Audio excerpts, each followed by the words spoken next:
Hello ladies and gentlemen, Top Pack Gaming Man here, and today we shall be discussing the Nintendo 64. Yeah, and why I personally feel the system is a little bit overrated these days.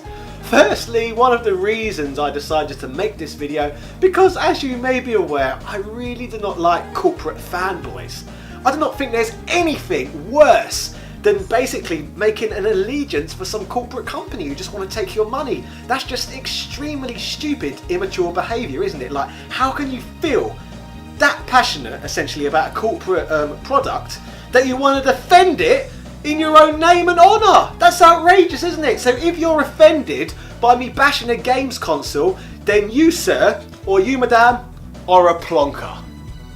So yes, if I am slandering a corporate product from 1996 and you find that offensive, then just let you know there's a subscribe button down below and you can actually click the unsubscribe button, or why not hit the dislike button down here as well. That would be great, wouldn't it? And then you can let all your emotions out on how much you hate me and love Nintendo. Yeah. But anyway, to be serious for a moment, I must say I actually do really like the Nintendo 64. But if you look at it across a lifetime from all the consoles, the thing's not even in my bloody top 20, I'd say. There's just so many there's so many other better consoles out there, isn't there? So that's why I do not get, at the moment really, why Nintendo 64 games seem to be going for so much money on the whole, when it's clearly one of the worst platforms. Like, there's so many platforms you can get a lot more enjoyment out of than the Nintendo 64. So why Nintendo 64 games selling like hotcakes at the moment? It's rather strange, isn't it? So what's the best way to go about this? I suppose I'll start with the ugly polygon graphics. Like, how disgusting do most of the graphics look on the Nintendo 64? I know you can say, oh, it's a product of the times, and the PlayStation and the Sega Saturn look just as bad, if not worse, but at least the PlayStation and the Sega Saturn had a decent selection of 2D games to play as well. So you can enjoy games from that era by playing the great 2D games you've got on the Saturn and the PlayStation.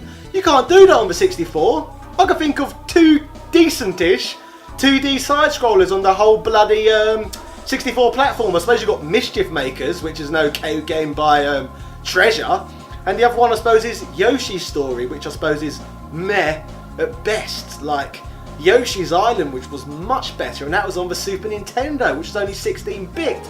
So how can the game which they made after that, which was 64-bit, which was basically the same controls and everything, be so inferior to the one on the Super Nintendo? It's just a complete joke, isn't it? As I said. And like, you've got such a bigger selection of games on the competition, like on the Saturn and the PlayStation. But the 64, like, I've actually tried to compile a list before of the top 50 Nintendo 64 games, and it isn't really even possible. Like, you have to put in some proper crap games into that list to even make up a list of 50 games. There just isn't enough content on the system. The content is that low that you can't come up with 50 games without mentioning some bad ones as well. Like, what sort of classic system has less than 50 decent games? Like, come on, that's a crap effort, isn't it? So why was there such a tiny selection of games? I suppose it all comes down to Nintendo just acting like bastards as usual and being a bit stupid at the same time, and even a little bit complacent, I suppose. Like, they lost a lot of their third parties, didn't they? They wouldn't go on the 64 because everyone else was doing CDs, and them again being stingy because they was that, oh, I'm worried that somebody's going to pirate their games, and well, we're not having anyone steal anything from Nintendo, so we will have these cartridges so nobody can steal any bloody money from us. So yes, they was on cartridges instead of CDs, which, from what I recall, developers didn't necessarily want to pay out for expensive cartridges to put their games on when they could just put them on cheap CDs instead. That doesn't make any sense, does it? So yeah, straight away they've lost a lot of their third parties due to being such an expensive format. And apart from that as well, the actual format's crap. Cartridges were so dated at the time. Like, you could not fit the same amount of content on a cartridge what you could fit on a CD. Like, everybody knows the boring story about Final Fantasy VII by now. That was apparently supposed to be on the Nintendo 64. But in order to make a game, which was that big, you would have had to fit it over about 12 Nintendo 64 cartridges. So instead, which would again, it would have cost a ridiculous amount of money for 12 cartridges. So instead, they had to jump ship to Sony to put it on the PlayStation instead, because, like I said, it was just an illogical form of media at the time, which was essentially just penny pinching, as they was basically scared a minority would copy games, which has always been something what's gone on in gaming, really. But that's how tight they are. They don't want anyone pirating at all. They've done it. They basically cut off their own nose to spite their face. So yes, by losing so many third-party developers for the system, which they had on the Super Nintendo, that really did affect the amount of games that were in the library.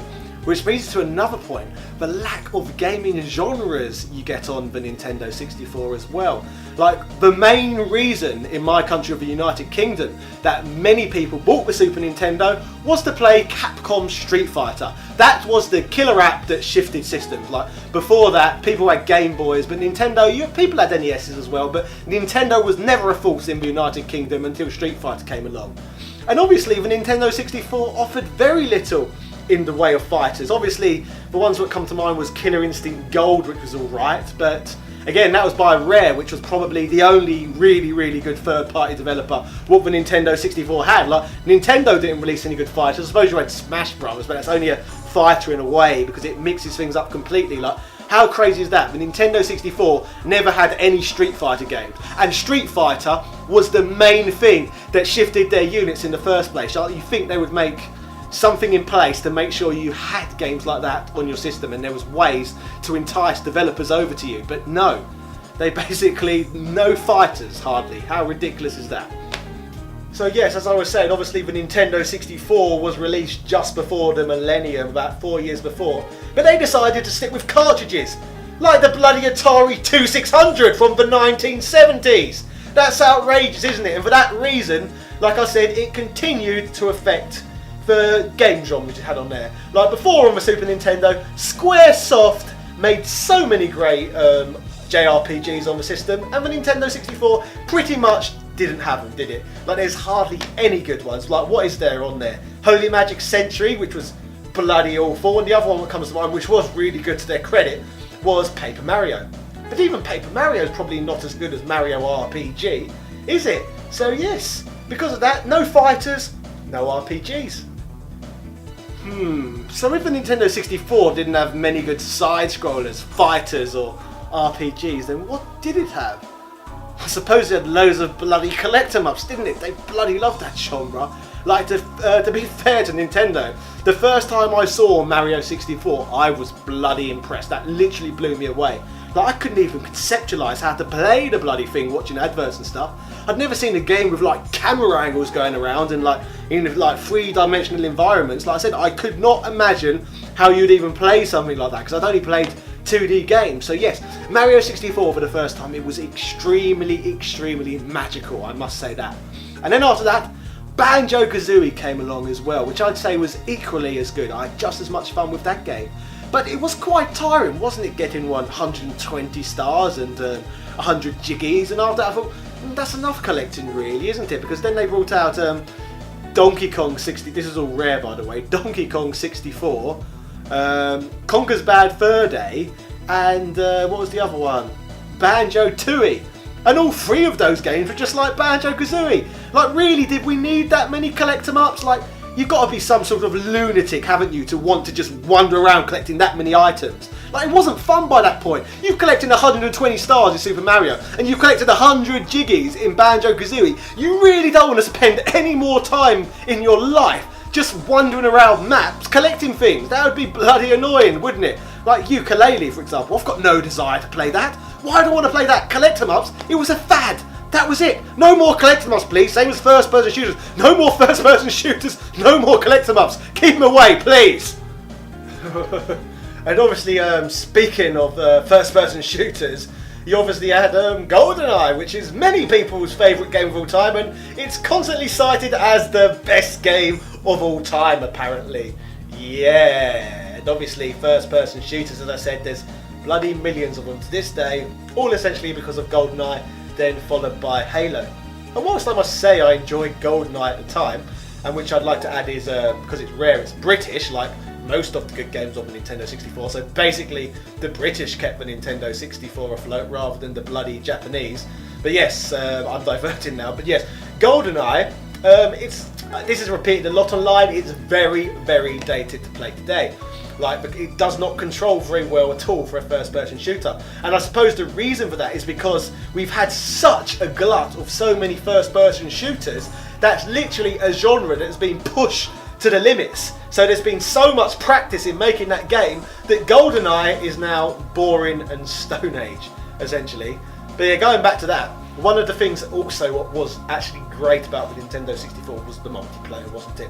4 people could play at the same time, and maybe that's the reason so many people have warm, fuzzy memories of the bloody thing, because 4 people could sit down on a sofa together and play a game. You couldn't really do that on the PlayStation unless you were one of those weird nerds who had multi-taps and that. But who bloody had multi-tap? Like, I hardly recall seeing any when I was a child. The only time I remember playing more than 2-player games, like I said, was on the Nintendo 64, maybe a little bit on the Dreamcast, and obviously the GameCube after that as well. And then people got a bit odd, didn't they, and started gaming online. Like, I've never really been into that at all. Like, I've got no desire to play with strangers. Like, it's either me and the computer or a couple of friends when I used to have them on the couch.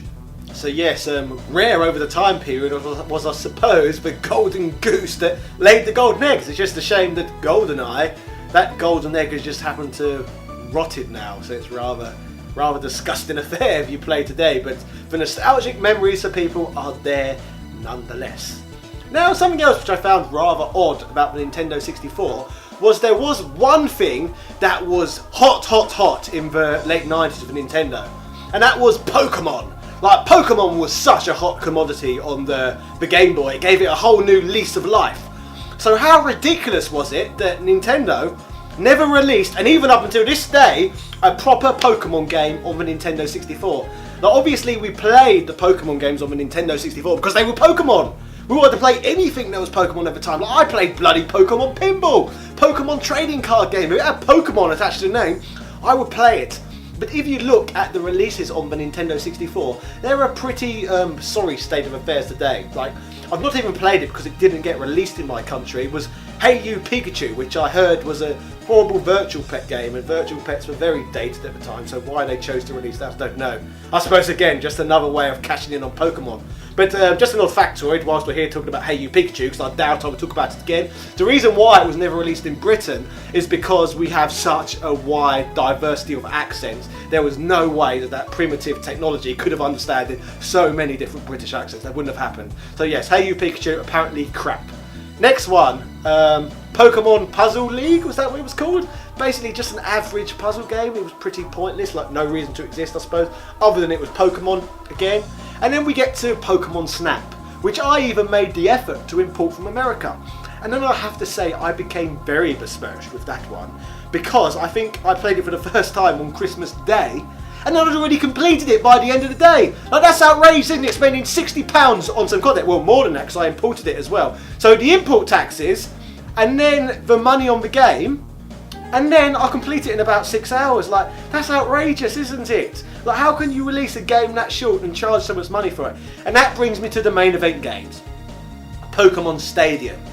So yes, the Pokemon Stadium games, they just wasn't what we wanted, really, was they? We wanted fully fledged Pokemon games. It just didn't happen in either of a Stadium game. Like, sure, we could plug our bloody Game Boy cartridges into our Nintendo 64 controllers, which was pretty good, as it allowed us to play the games at triple speed, which was pretty cool, being able to play games at triple speed, because yes, we could train up our Pokemon and get them higher levels much faster.